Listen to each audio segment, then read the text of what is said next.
Hello MotoGP fans.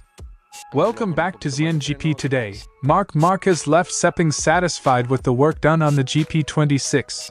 But blunt, he can see rivals who are quicker and the team still has homework. Below are that explain his test evaluation, fitness, the aero scare, and where Ducati must improve before Thailand. Pecco Bagnaia has dropped his clearest hint yet that his Ducati chapter may be nearing its end. Speaking at the Sepang test, the double world champion confirmed he has strong offers for 2027, and a decision is coming soon. Yamaha insists its turbulent Sepang MotoGP test has not damaged talks with Fabio Quartararo over a 2027 contract, despite engine issues, lost track time, and growing Honda rumors. Team boss Massimo Meregalli says decisions haven't changed, only the timing. Here's the full breakdown. Toprak arrived in MotoGP as one of the most hyped rookies, three-time World SBK champion, raw speed and big expectations. After 5 days at Sepang, 3 shakedown plus 2 official test days, the result was humbling, 18th on the timesheets and a rider still hunting the right riding style on Yamaha's new V4. Below that explain what went wrong on track and how he plans to fix it. Don't forget to click subscribe button and the bell icon for MotoGP news update.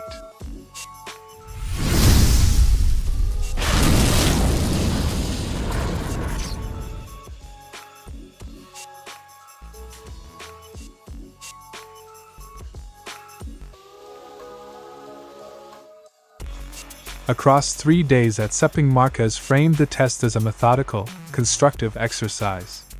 He wasn't looking for headline-grabbing lap times. He wanted usable information, setup pointers, aero comparisons and a clearer baseline for the GP26.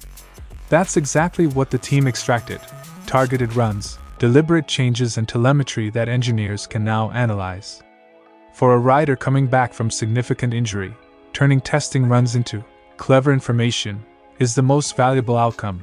It feeds the development loop without forcing risky leaps. Not bad. I mean, step by step, we tried a few things, and we go out with clever information.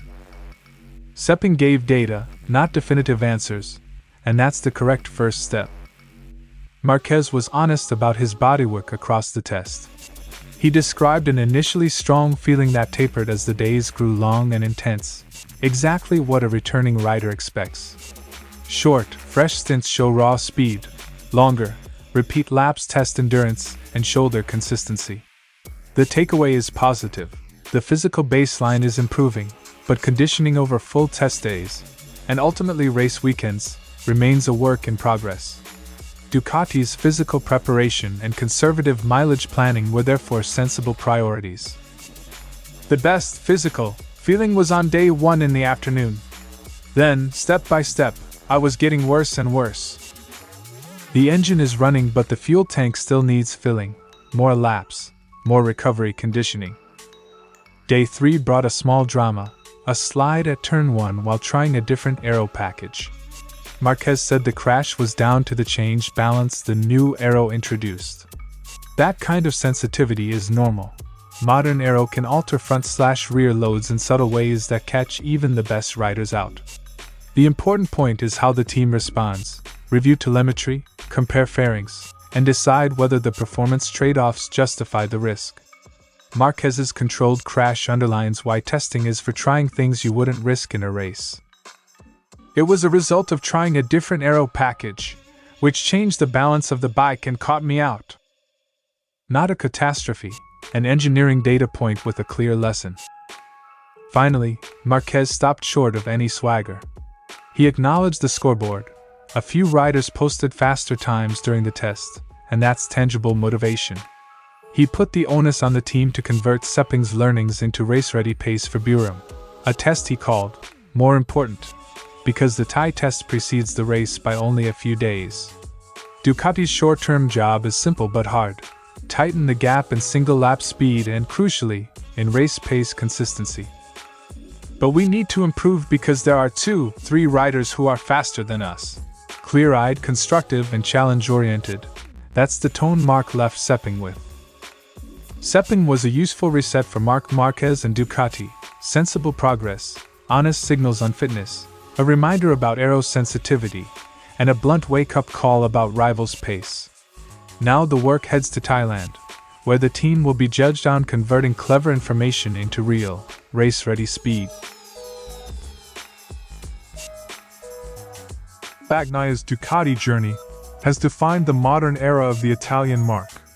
From Pramac rookie in 2019 to factory rider, then world champion in 2022 and 2023, Pecco became Ducati's reference point. Even in 2024, when the title slipped away, he still delivered 11 Grand Prix wins. But 2025 marked a turning point, with Marc Márquez dominating on the GP25. Bagnaia slipped to 5th overall, and, crucially, Ducati's long-term focus shifted away from him. That shift is now clearly reflected in the 2027 rider market. Ducati's priority is renewing Marquez. Pedro Acosta is heavily linked. And Bagnaia? Suddenly outside the center of the plan. On the table in front of me I have great opportunities, and I will decide very soon. But loaded with meaning. Pecco knows his value, and he knows the door may already be opening elsewhere. Bagnaia compared his situation to Alex Marquez's.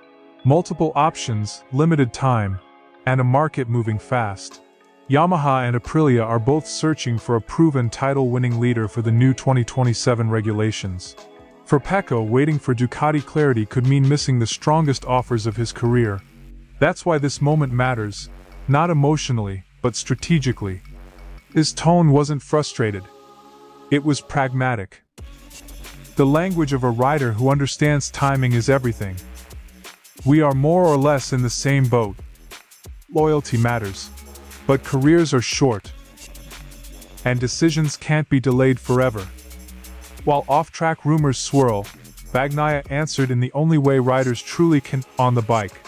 His sprint simulation on the final day at Sepang was one of his most encouraging signs in months. Just a fraction slower than Alex Marquez, Pecco felt more comfortable than he did even when winning the Sepang sprint last year. The difference? Control. Smoothness. Consistency. Instead of hanging on, he was riding within himself. Exactly what teams want to see from a potential cornerstone signing. Here, I was more comfortable on my bike, I was riding smoother, and it was easier for me to remain constant with the lap times. That sentence alone will be ringing in the ears of Yamaha and Aprilia bosses. Bagnaia's technical feedback also stood out. Rather than chasing the newest parts, he leaned toward a hybrid solution. The trusted 2024 front fairing combined with revised side aerodynamics. It's a conservative but intelligent approach, prioritizing feel and predictability over theoretical gains. It also signals something else. Pecco is thinking like a leader, not a rider clinging to a seat. If we were racing tomorrow, I would decide to go with the spec I was using in the simulation. Confidence in decision-making. Another trait teams pay a premium for. Pecco Bagnaia isn't making noise, he's making moves. Strong performance at Sepang, calm words about his future, and a clear deadline approaching. Ducati may still be home for now, but 2027 is coming fast, and Pecco knows exactly when to turn the page. Yamaha arrived in Sepang, facing one of the most important pre-seasons in its modern history. A brand new V4 engine, mounting performance pressure, and a star rider weighing his future. Fabio Quartararo is the cornerstone of Yamaha's long-term project, but with his contract situation unresolved, every setback is magnified. Reports linking the 2021 world champion to Honda only intensified the spotlight. Quartararo denied signing anything, but confirmed discussions are ongoing, and Yamaha knows time is no longer on its side. Yamaha's hopes took a visible hit when it was forced to sit out an entire day of running at Sepang, due to an unexpected engine issue. In a test where data is gold, silence on track is costly. Naturally, questions followed. Did this undermine Yamaha's pitch to Quartararo? Meregalli's answer was firm. I don't think that yesterday has impacted any decision. Yamaha insists the setback was technical, not strategic. Yamaha revealed that formal discussions with Quartararo were always planned to begin after Sepang. The engine issue didn't change the direction of talks, only postponed the calendar. With Buriram now the next key reference point, Yamaha believes it still has a chance to present a clearer picture of its V4 progress.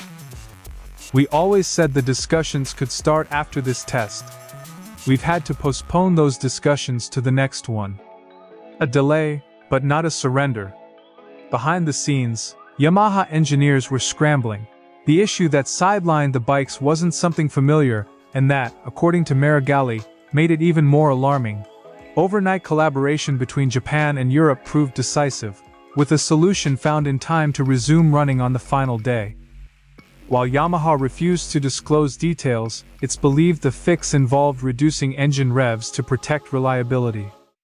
It was really unexpected and unknown. It's a problem we never had.